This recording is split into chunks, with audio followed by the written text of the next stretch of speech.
नमस्कार, आप सभी का हार्दिक अभिनंदन। आइए पद्म पुराण के उत्तरखंड के अगले अध्याय का पाठन आरंभ करते हैं। श्रीमद् भगवत गीता के दूसरे अध्याय का महात्म्य। श्री भगवान कहते हैं, लक्ष्मी, प्रथम अध्याय के महात्म्य का उत्तम उपाख्यान मैंने तुम्हें सुना दिया। अब अन्य अध्यायों के महात्म्य श्रवण करो। दक्षिण दिशा में वेदवेता ब्राह्मणों के पुरंदरपुर नामक नगर में श्रीमान देव शर्मा नामक एक विद्वान ब्राह्मण रहते थे। वे अतिथियों के पूजक, स्वाध्यायशील, वेद शास्त्रों के विशेषज्ञ, यज्ञों का अनुष्ठान करने वाले और तपस्वियों के सदा ही प्रिय थे। उन्होंने उत्तम द्रव्यों के द्वारा अग्नि में हवन करके दीर्घ काल तक देवताओं को तृप्त किया, किंतु उन धर्मात्मा ब्राह्मण को कभी सदा रहने वाली शांति ना मिली। वे परम कल्याणमय तत्व का ज्ञान प्राप्त करने की इच्छा से प्रतिदिन प्रचुर सामग्रियों के द्वारा सत्य संकल्प वाले तपस्वियों की सेवा करने लगे। इस प्रकार शुभ आचरण करते हुए उन्हें बहुत समय बीत गया। तदनंतर एक दिन पृथ्वी पर उनके समक्ष एक त्यागी महात्मा प्रकट हुए। वे पूर्ण अनुभवी, आकांक्षा रहित, नासिका के अग्रभाग पर दृष्टि रखने वाले तथा शांत चित्त थे। निरंतर परमात्मा के चिंतन में संलग्न हो वे सदा आनंद विभोर रहते थे। देव शर्मा ने उन नित्य संतुष्ट तपस्वी को शुद्ध भाव से प्रणाम किया और पूछा, महात्मन, मुझे शांतिमयी स्थिति कैसे प्राप्त होगी? तब उन आत्मज्ञानी संत ने देव शर्मा को सौपुर ग्राम के निवासी मित्रवान का, जो बकरियों का चरवाहा था, परिचय दिया और कहा, वही तुम्हें उपदेश देगा। यह सुनकर देव शर्मा ने महात्मा के चरणों की वंदना की और समृद्धिशाली सौपुर ग्राम में पहुंचकर उसके उत्तर भाग में एक विशाल वन देखा। उसी वन में नदी के किनारे एक शिला पर मित्रवान बैठा था। उसके नेत्र अनंधा तिरेक से निश्चल हो रहे थे। वह अपलक दृष्टि से देख रहा था। वह स्थान आपस का स्वाभाविक वैर छोड़कर एकत्रित हुए परस्पर विरोधी जंतुओं से घिरा था। वहां उद्यान में मंद मंद वायु चल रही थी। मृगों के झुंड शांत भाव से बैठे थे और मित्रवान दया से भरी हुई आनंदमयी मनोहारिणी दृष्टि से पृथ्वी पर मानो अमृत छिड़क रहा था।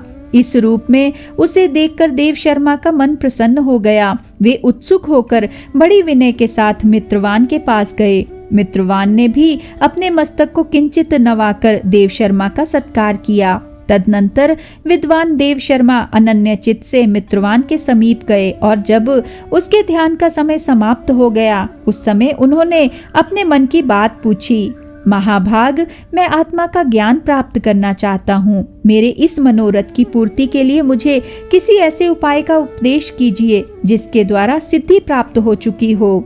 देव शर्मा की बात सुनकर मित्रवान ने एक क्षण तक कुछ विचार किया। उसके बाद इस प्रकार कहा, विद्वन, एक समय की बात है, मैं वन के भीतर बकरियों की रक्षा कर रहा था।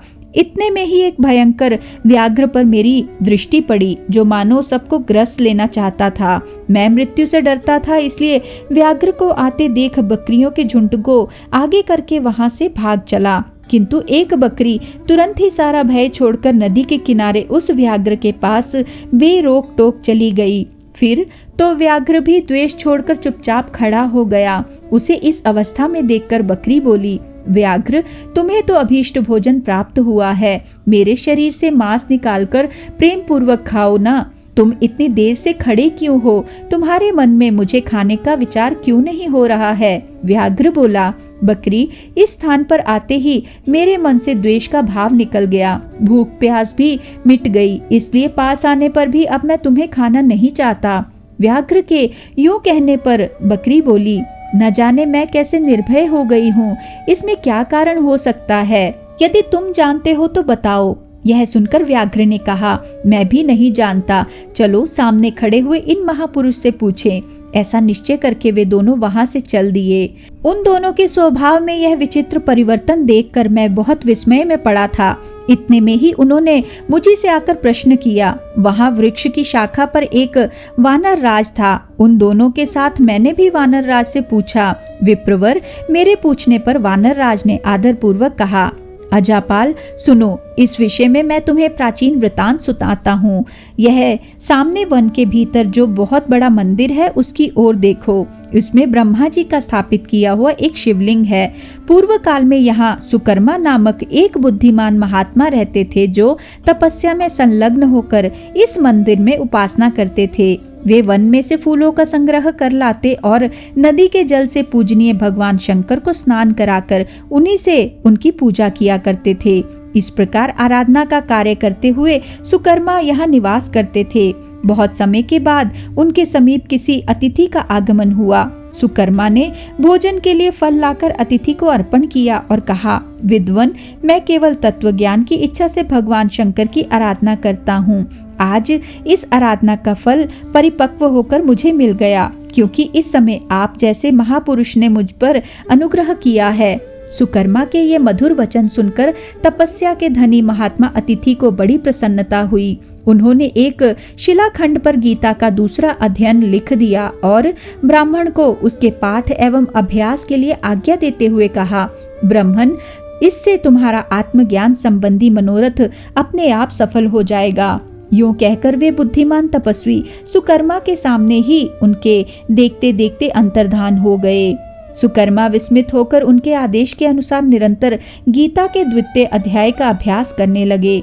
तदनंतर दीर्घ काल के पश्चात अंतकरण शुद्ध होकर उन्हें आत्मज्ञान की प्राप्ति हुई। फिर वे जहाँ जहाँ गए वहाँ का तपोवन शांत हो गया।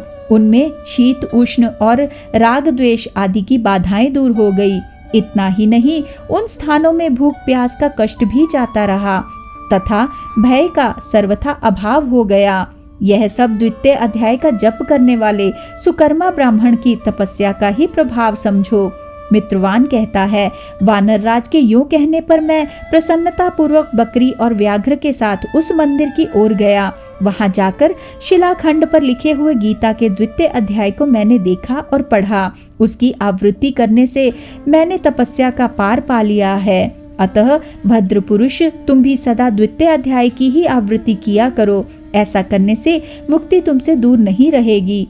श्री भगवान कहते हैं, प्रिय मित्रवान के इस प्रकार आदेश देने पर देव शर्मा ने उसका पूजन किया और उसे प्रणाम करके पुरंदरपुर की राह ली। वहां किसी देवालय में पूर्वोक्त आत्मज्ञानी महात्मा को पाकर उन्होंने यह सारा वृतांत निवेदन किया और सबसे पहले उन्हीं से द्वितीय अध्याय को पढ़ा। उनसे उपदेश पाकर शुद्ध अंतकरण वाले देव शर्मा प्रतिदिन बड़ी श्रद्धा के साथ द्वितीय अध्याय का पाठ करने लगे। तब से उन्होंने अनवद प्रशंसा के योग्य परम पद को प्राप्त कर लिया। लक्ष्मी, यह द्वितीय अध्याय का उपाख्यान कहा गया। अब तृतीय अध्याय का महात्म्य बतलाऊंगा। इसी के साथ आज के इस सुंदर पाठन को हम यहीं पे विराम देते हैं और अगले अध्याय के पाठन के लिए हमारे साथ फिर से जुड़िएगा। आइए विष्णु जी के इस सुंदर मंत्र से आज के पाठन का समापन करते हैं। ओम नमो भगवते वासुदेवाय। ओम नमो भगवते वासुदेवाय। ओम नमो भगवते वासुदेवाय। ओम नमो भगवते वासुदेवाय। ओम नमो भगवते वासुदेवाय। ओम नमो भगवते वासुदेवाय। ओम नमो भगवते वासुदेवाय। धन्यवाद।